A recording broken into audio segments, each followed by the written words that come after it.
যোৱা সময়ছোৱাত আমি বাজেটত আমি যি চাইছিলোঁ বাজেটৰ মূল দিশকেইটা হ'ল চৰকাৰে আগৰ চৰকাৰ 2015-16 বৰ্ষত বাজেটৰ মানে চাইজ আছিলে 72,000 কোটি আৰু আজি চাওঁতে আমাৰ বাজেটৰ চাইজটো আমাৰ বাজেট এল'কেশ্যনটো প্ৰায় 1,60,000 কোটি টকালৈকে বৃদ্ধি পাইছে। এখন চৰকাৰ আমাৰ প্ৰাকৃতিক সম্পদ একেই, চ'ৰ্চ একেই, তথাপিতো আমাৰ আজি একে সম্পদ বা একে সম্ভাৱনাৰ এইখন চৰকাৰে 72,000 কোটি টকাৰ পৰা 1,62,000 কোটি টকালৈকে বাজেটখন লৈ যোৱাটো এটা কৃতিত্ব। আৰু আগৰ বাজেটবিলাকত আপোনালোকে দেখিছিলে যে বাজেটত এল'কেশ্যনটো ঠিকে থাকে, কিন্তু তাৰ এক্সপেণ্ডিচাৰৰ যিটো ৰেচিঅ' হাৰ সেইটো 60-65%তে সীমাবদ্ধ হৈ থাকে। যদিও 72,000 টকাৰ বাজেট 2015-16 বৰ্ষত মঞ্জুৰ কৰিছিল, কিন্তু তাৰ আমি এক্সপেণ্ডিচাৰ যদি চাওঁ প্ৰায় 60-65% এক্সপেণ্ডিচাৰ হৈছে। আজি আমাৰ চৰকাৰৰ আমাৰ লক্ষ্য বাজেটত অকল পইচা ধাৰ্য কৰাই নহয়, বাজেটৰ পইচা যাতে খৰচ হয় তাতো চৰকাৰে গুৰুত্ব দিছে। আৰু যোৱা বিত্তীয় বৰ্ষত আমাৰ পাৰফৰ্মেঞ্চ আছিলে প্ৰায় 85%। এতিয়া মুখ্যমন্ত্ৰী মহোদয়ে লক্ষ্য লৈছে যে অহা বিত্তীয় বৰ্ষত যাতে 100%লৈকে বাজেটৰ এক্সপেণ্ডিচাৰটো লৈ যাব পাৰে। সেইটো এটা আমাৰ ডাঙৰ দিশ। আমাৰ বাজেটত এই 1,62,000 টকাৰ বাজেট ধাৰ্য কৰিছে, কিন্তু লক্ষণৰ দিশটো হ'ল আমাৰ কোনো এটা শিতানত চৰকাৰে নতুনকৈ কৰ আৰোপ কৰা নাই আৰু কিছু ক্ষেত্ৰত ৰেহাইহে ব্যৱস্থা কৰিছে। আজি চাহ বাগানৰ ক্ষেত্ৰত আমাৰ ক্ষুদ্ৰ চাহ উদ্যোগীসকলক সকাহ দিয়াৰ কাৰণে চাহপাতৰ ওপৰত ৰেহাই, আমাৰ কৃষকৰ ধান, সৰিয়হ, মাকৈ এইবিলাক ক্ৰয় কৰাৰ ক্ষেত্ৰত আমাৰ যিটো MSP দিয়াই হৈছে। তাৰ লগত সেই MSPটোত ধান কিনিবৰ কাৰণে বিভাগক চৰকাৰে ছাবচিডি দিয়াৰ ব্যৱস্থা কৰিছে। প্ৰতি কুইণ্টল ধান বা প্ৰতি কুইণ্টল সৰিয়হ, প্ৰতি কুইণ্টল মেইজত ছাবচিডি দিয়াৰ প্ৰভিজন ৰাখিছে। আজি যোৱা বিত্তীয় বৰ্ষত বা যোৱা কাৰ্যকালটোত আমাৰ চৰকাৰে প্ৰায় 1,63,000 যুৱক যুৱতীক চাকৰি দিছিলে।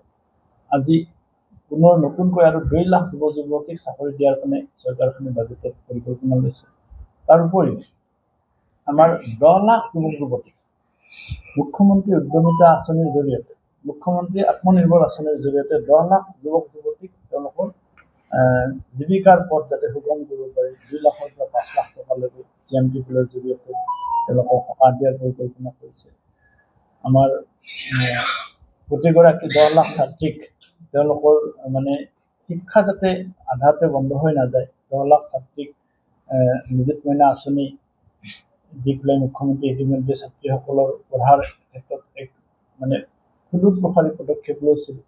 এতিয়া মুখ্যমন্ত্ৰীয়ে আমাৰ এই শিক্ষাৰ দিশটোলৈ লক্ষ্য ৰাখি আমাৰ সমাজৰ সচেতন ব্যক্তিসকলৰ লগত পৰামৰ্শ কৰি যুৱকসকলকো সেই নিযুত বাবু আঁচনিৰ আওতাত অনাৰ কাৰণে ইতিমধ্যে প্ৰক্ৰিয়া আৰম্ভ কৰিছে।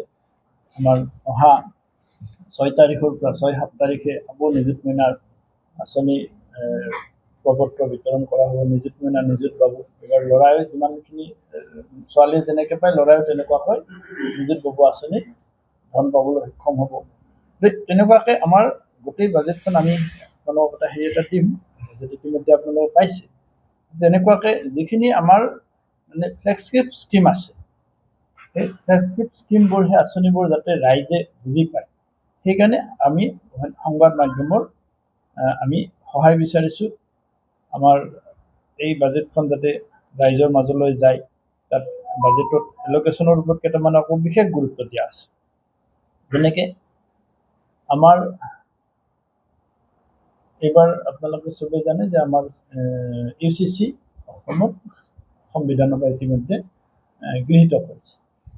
UCC গৃহীত কৰাৰ লগে লগে তাত কিছুমান সংস্কাৰো এই বাজেটখনত আমাৰ চৰকাৰে আনিছে। মুখ্যমন্ত্ৰী মহোদয়ৰ নেতৃত্বত বিত্তমন্ত্ৰী ডাঙৰীয়া যে যদি কোনো এজন ব্যক্তিয়ে দ্বিতীয় বিবাহ কৰায়, তেওঁ চৰকাৰী চাকৰি বা চৰকাৰী সুবিধাৰ পৰা বঞ্চিত হ'ব। 3টাতকৈ অধিক ল'ৰা ছোৱালী থাকিলে তেওঁলোকে চৰকাৰী হস্পিটেলত বা চৰকাৰী স্কুলত এডমিশ্যন বা তেনেকুৱা কিছু নিষেধাজ্ঞা আনিছে যাতে আমাৰ জনসংখ্যা নিয়ন্ত্ৰণ হয়। গতিকে তেনেকুৱা কিছুমান কথাটো আমাৰ বাজেটখনে খুব হেৰি কৰিছে, গুৰুত্ব দিছে। আমাৰ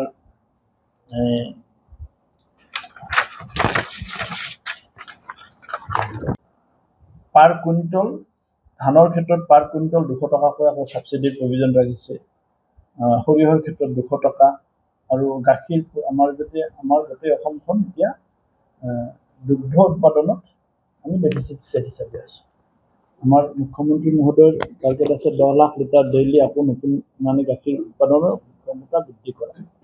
গতিকে এই গাখীৰ উৎপাদন বৃদ্ধি কৰাৰ ক্ষেত্ৰত ক্ষুদ্ৰ ক্ষুদ্ৰ দুগ্ধ পালকসকলক যাতে সকাহ দিব পাৰে, প্ৰতি লিটাৰ গাখীৰত তেওঁলোকক 5 টকাকৈ ছাবচিডি দিয়াৰ ব্যৱস্থা কৰা হৈছে, যাতে তেওঁলোকে গাখীৰ বিক্ৰী কৰি ছ'চাইটিক বিক্ৰী কৰিলে ছ'চাইটি যিটো ৰেটত লয় সেই ৰেটত নোপোচায়। সেইকাৰণে চৰকাৰে প্ৰতি লিটাৰ গাখীৰত দুগ্ধ পালকসকলক প্ৰতি টকা 5 টকাকৈ দিয়াৰ ব্যৱস্থা এই চৰকাৰখনে কৰিছে। এতিয়া আমাৰ এইবাৰ প্ৰতিদিনে 1.5 লাখ লিটাৰ গাখীৰৰ উৎপাদন বৃদ্ধি কৰাৰ এইটো আমাৰ বিত্তীয় বৰ্ষত আমাৰ চৰকাৰে লৈছে। বিত্তমন্ত্ৰী মহোদয়ৰ বাজেটত এই কথাখিনি আনিছে। আৰু ঠিক তেনেকৈ আমি কৈছোঁ যে আমাৰ ক্ষুদ্ৰ চাহ খেতিয়কৰ ক্ষেত্ৰত প্ৰতি কেজি চাহত 15 টকাকৈ তেওঁলোকক কৰ ৰেহাই দিয়াৰ কথা কৈছে। আৰু সাধাৰণ চাহৰ ক্ষেত্ৰত 3 টকা পাৰ কেজি, অৰ্থডক্সৰ ক্ষেত্ৰত আমাৰ 15 টকা আৰু সাধাৰণ চাহৰ ক্ষেত্ৰত 3 টকাকৈ কৰ ৰেহাই দিয়াৰ ব্যৱস্থা ইতিমধ্যে মুখ্যমন্ত্ৰীয়ে বাজেটৰ জৰিয়তে কৈছে। আৰু আটাইতকৈ ডাঙৰ কথা, আমাৰ আগতে যিবিলাক এগ্ৰিকালচাৰ ইনকাম আছিল, এগ্ৰিকালচাৰ ইনকামত আমি ইনকাম টেক্সৰ যিটো স্লেব আছিলে আমাৰ 2.5 লাখ আছিলে। এতিয়া এগ্ৰিকালচাৰ ইনকামত ইনকাম টেক্সৰ স্লেবটো 2.5 লাখৰ পৰা 10 লাখ টকালৈকে বৃদ্ধি কৰিছে, যাতে মানুহে অকণমান কৃষিৰ প্ৰতি আগ্ৰহী হয়, যুৱক যুৱতীসকল যাতে কৃষি কাৰ্যৰ প্ৰতি আগ্ৰহী হয়। সেইকাৰণে এইটো আমাৰ কাৰণে এটা খুব গুৰুত্বপূৰ্ণ দিশ। গতিকে এনেকুৱাকৈ আমাৰ চৰকাৰখনে যিখিনি বাজেটত আমাৰ কথা ধাৰ্য কৰিছে, এই কথাই আমাৰ বাজেটখন আমি আশা কৰিছোঁ এই বাজেটখনে আমাৰ সাধাৰণ শ্ৰেণীৰ ৰাইজক যথেষ্টখিনি সকাহ দিব। ইতিমধ্যে আমি আগৰ চৰকাৰখনত আমাৰ দৰিদ্ৰ সীমা ৰেখাৰ যিটো তলত থকা লোকৰ এটা পাৰ্চেণ্টেজ আছিলে 36.97। এতিয়া যোৱা আমাৰ 10টা বছৰ আমাৰ NDA চৰকাৰৰ নেতৃত্বত যিধৰণে আমাৰ পভাৰ্টি লাইনৰ তলত থকা মানুহখিনিৰ কাৰণে যিধৰণে চৰকাৰে জনমূল কল্যাণমুখী আঁচনিৰ জৰিয়তে কাম কৰিছে, তাৰ ফলশ্ৰুতিত এতিয়া আমাৰ পভাৰ্টি লাইনৰ তলত থকা মানুহৰ সংখ্যা হৈছে এতিয়া 14.47%। আৰু চৰকাৰে মুখ্যমন্ত্ৰী মহোদয়ে কৈছে যে অনাগত দিনত এইটো ছিংগল ডিজিটলৈ অনাৰ কাৰণে মুখ্যমন্ত্ৰীয়ে চেষ্টা কৰি আছে, প্ৰয়াস কৰি আছে। আৰু আমি আশাও ৰাখিছোঁ মুখ্যমন্ত্ৰীৰ নেতৃত্বত আমাৰ NDA চৰকাৰে এই কামখিনি কৰিবলৈ সুবিধা পাব। গতিকে আমি আৰু বাজেটৰ গোটেই টেকনিকেল কথাখিনিলৈ আজি নাযাওঁ। আমি যিখিনি চৰকাৰী আমাৰ গৰীব জনসাধাৰণৰ কাৰণে যিখিনি আঁচনি আমাৰ বাজেটখনত আনিছে, থুলমূলকৈ এই কথাখিনি ক'লোঁ। আৰু ইয়াৰ উপৰিও আমাৰ এই বাজেটৰ লগত আমাৰ সংগতি ৰাখি মুখ্যমন্ত্ৰী মহোদয়ে ইতিমধ্যে কৈছে যে অসমখনক ভাৰতবৰ্ষৰ শ্ৰেষ্ঠ 5খন ৰাজ্যৰ ভিতৰত এখন কৰাৰ কাৰণে মুখ্যমন্ত্ৰী দিনে ৰাতিয়ে কাম কৰি আছে, আমাৰ NDA চৰকাৰে কাম কৰি আছে। আৰু তাৰ কাৰণে আমাৰ বিত্তমন্ত্ৰী মহোদয়ক আমি ধন্যবাদ জনাব লাগিব। আমি নলবাৰীৰ বাসী হিচাপে আমি গৌৰৱান্বিত। আমাৰ নলবাৰীৰ সন্তান, নলবাৰীৰ এগৰাকী বিধায়ক তেওঁ মন্ত্ৰীসভাত ঠাই পাইছে। আৰু এইবাৰ বিত্তমন্ত্ৰী হিচাপে তেওঁ যিখন বাজেট দিছে, এই বাজেটখনে গোটেই অসমৰ জনসাধাৰণৰ মন আকৰ্ষণ কৰিছে। সেইফালে আমি নলবাৰীবাসী হিচাপে, আমি নলবাৰী একোজন বাসিন্দা হিচাপে বিত্তমন্ত্ৰী মহোদয়ক আমি বিশেষকৈ ধন্যবাদ জনাইছোঁ। আৰু মই আশা কৰিছোঁ আমি যে এই বাজেটখনে আমাৰ জনসাধাৰণৰ নিশ্চয় উন্নয়ন সাধন কৰিব। আৰু